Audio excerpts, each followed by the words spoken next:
Hola, hola, hola, mis buenos amigos y compañeros de lectura de la Biblia, la palabra de Dios. Ahora nos corresponde Juan capítulo número 5 y en este capítulo vamos a ver primero una sanidad de Jesús llamada el paralítico de Betesda, pero enseguida viene una predicación del Señor en respuesta a un cuestionamiento sobre la autoridad que los fariseos le estaban cuestionando a nuestro Señor Jesucristo. Así que es algo muy interesante en donde vamos a aprender algunas cosas que es, bueno, lo del paralítico a mí me parece que es una enseñanza maravillosa en contra del estancamiento religioso, del estancamiento intelectual, el estancamiento producto de una superstición religiosa. Así que prepárate y vamos allá. Después de estas cosas había una fiesta de los judíos y subió Jesús a Jerusalén. Juan no nos dice cuál fiesta, algunos dicen que era la de la Pascua. Bueno, y hay en Jerusalén, cerca de la puerta de las ovejas, un estanque llamado en hebreo Betesda, el cual tiene 5 pórticos, 5 puertas. En estos yacía una multitud de enfermos, ciegos, cojos y paralíticos. Una multitud, cientos, yo creo, ¿verdad? Por no decir miles, por decir, como dice, multitud, que esperaban el movimiento del agua, porque un ángel descendía de tiempo en tiempo al estanque y agitaba el agua, y el que primero descendía al estanque después del movimiento del agua quedaba sano de cualquier enfermedad que tuviese. Algunos de los estudiosos y eruditos de la crítica textual dicen que este versículo no está seguramente en los originales, ¿verdad? O en los manuscritos más antiguos. Bueno, sea como sea, nos da una explicación de por qué estaban esperando al movimiento del agua. Y era una creencia. Esa multitud estaba allí, espere y espere y espere y espere y espere, ¿verdad? Que cada cuando se movía el agua, pues no sé, cada semana, cada mes, cada año, yo no sé. Pero el caso es que ahí estaba y nos da la explicación. Y había allí un hombre que hacía 38 años que estaba enfermo, 38 años esperando el movimiento del agua y con un pensamiento supersticioso en su mente, porque era una superstición eso, ¿verdad? De que venía un ángel, ¿verdad? Como si ese fuese un método de Dios que encontremos en donde los ángeles mueven el agua para que se produzca una sanidad. En realidad, bajo la enseñanza de la palabra de Dios, pues esta es una superstición. Por eso digo que este es un mensaje que habla acerca de la liberación de creencias supersticiosas y que debemos de buscar la manera de liberarnos de toda creencia supersticiosa, porque no es así como nos enseña la palabra de Dios, ¿verdad? Y bueno, 38 años con esa idea y la multitud que estaba allí, espere, dependiendo, ¿verdad? Y cuando Jesús lo vio acostado y supo que llevaba ya mucho tiempo así, le dijo, ¿quieres ser sano? Señor, le respondió el enfermo, no tengo quien me meta en el estanque cuando se agita el agua, y entre tanto que yo voy, otro desciende antes que yo. Sin embargo, el hombre ahí estaba, espere y espere, sujeto, esclavo a esa creencia. Jesús le dijo, levántate, toma tu lecho y anda. Fue la orden del Señor, ¿verdad? Y este hombre, al instante aquel hombre fue sanado y tomó su lecho y anduvo, y era día de reposo aquel día. Era día de reposo. ¡Oh! Qué bonito, qué hermoso, según los fariseos, que lo haya sanado, pero era día de reposo. Entonces los judíos dijeron a aquel que había sido sanado, es día de reposo, no te es lícito llevar tu lecho.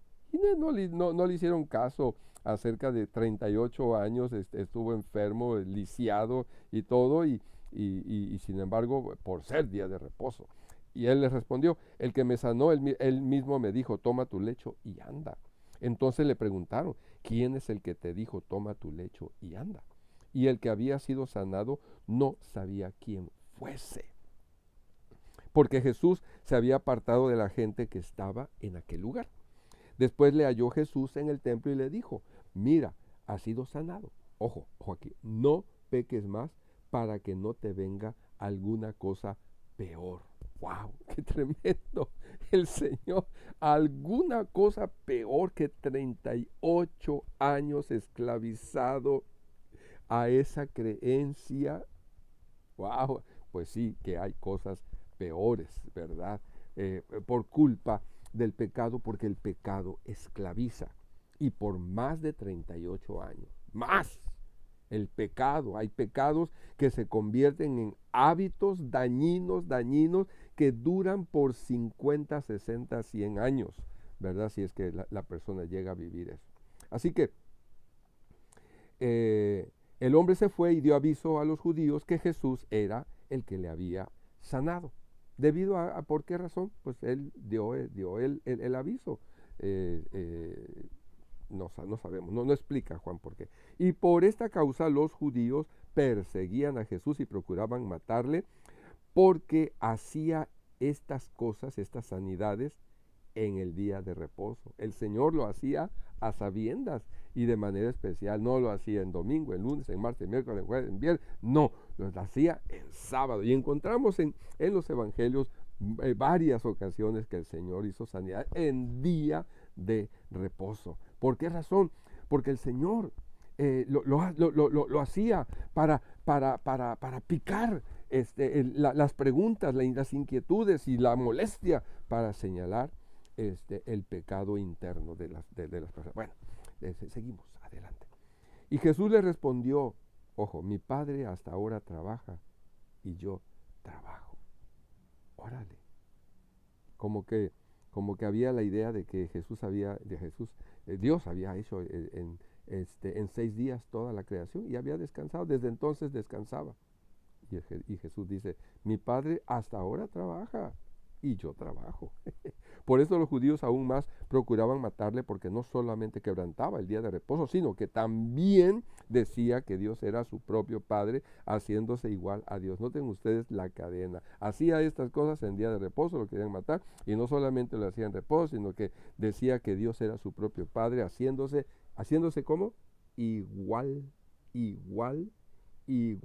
a Dios. Respondió Jesús y les dijo, y aquí viene una predicación del Señor, una enseñanza un poquito larga. De cierto os digo que no puede el Hijo hacer nada por sí mismo, sino lo que ve hacer al Padre, porque todo lo que el Padre hace también lo hace el Hijo igualmente, porque el Padre ama al Hijo y le muestra todas las cosas que él hace, y mayores obras que ésta le mostrará, de modo que vosotros os maravilléis. Porque como el Padre levanta a los muertos y les da vida, así también el Hijo a los que quiere da vida. El Señor está hablando de su autoridad y está en sintonía con que al reconocer que Dios era su Padre, se estaba haciendo igual a Dios, ¿verdad? Bien, porque el Padre a nadie juzga, sino que todo el juicio dio al Hijo, para que todos honren al Hijo como honran al Padre. El que no honra al Hijo no honra al Padre que le envió. De cierto os digo, el que oye mi palabra y crea el que me envió, tiene vida eterna, y no vendrá condenación, mas ha pasado de muerte a vida. De cierto os digo, viene la hora y ahora es cuando los muertos oirán la voz del Hijo de Dios, y los que la oyeren vivirán. El Hijo tiene autoridad como el Padre. ¡Qué bárbaro! Porque como el Padre tiene vida en sí mismo, así también ha dado al Hijo el tener vida en sí mismo. Y también le dio autoridad de hacer juicio por cuanto es el Hijo del Hombre. O sea, se equiparaba, y por eso es que los judíos estaban pero enojadísimos, porque blasfemo. No os maravilléis de esto, porque vendrá hora cuando todos los que están en los sepulcros oirán su voz, y los que hicieron lo bueno saldrán a resurrección de vida, mas lo que hicieron lo malo a resurrección de condenación. No puedo yo hacer nada por mí mismo, según oigo, así juzgo, y mi juicio es justo, porque no busco mi voluntad, sino la voluntad del que me envió, la del Padre. La unidad entre el Padre, Dios Hijo, está aquí. Si yo doy testimonio acerca de mí mismo, mi testimonio no es verdadero. Otro es el que da testimonio acerca de mí y sé que el testimonio que da de mí es verdadero. Vosotros enviasteis mensajeros a Juan y él dio testimonio de la verdad, pero yo no recibo testimonio de hombre alguno, mas digo esto para que vosotros seáis salvos. Dios quería que esos judíos, que esos fariseos recapacitaran, se arrepintieran y reconocieran en él que era el Mesías, el Hijo de Dios, el Dios, ¿verdad? El Logos hecho carne. Seáis salvos.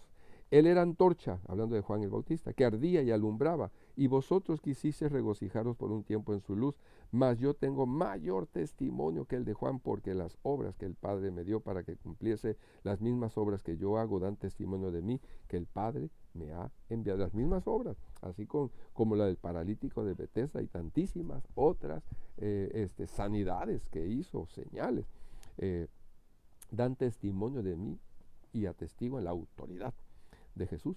También el Padre que me envió ha dado testimonio de mí. Nunca habéis oído su voz, ni habéis oído su aspecto, ni tenéis su palabra morando en vosotros, porque a quien él envió, vosotros no creéis. Escudriñad las Escrituras, porque a vosotros os parece que en ellas tenéis la vida eterna, y ellas son las que dan testimonio de mí. Y está hablando del Antiguo Testamento, por eso, sobre todo el Evangelio de Mateo dice, y escrito está en las Escrituras, y se cumplió la profecía, etcétera, etcétera. Y no queréis venir a mí para que tengáis vida, gloria de los hombres no recibo, mas yo os conozco que no tenéis amor de Dios en vosotros. Tremendo. Yo he venido en nombre de mi Padre y no me recibís, si otro viniera en su propio nombre, a ese recibiréis. Y es cierto, así fue. Vinieron otros, un Bar-Cosba, que engañó diciendo que era el Mesías y arrastró a muchos y el ejército romano mató. Tremendo, terrible eso, en 50, 80 años después. ¿Cómo podéis vosotros creer, pues recibís gloria los unos de los otros y no buscáis la gloria que viene del Dios único? No penséis que yo voy a acusaros delante del Padre, hay quien os acusa, Moisés en quien tenéis vuestra esperanza, porque si creyereis a Moisés, me creeríais a mí, porque de mí escribió él. Mi hermano, qué bendición es poder ser liberado de todas esas supersticiones, así como ese paralítico de Betesda, y conociendo la autoridad, el poder de Jesús, que fue enviado por el Padre.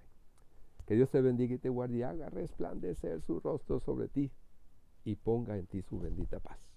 Nos vemos en la próxima.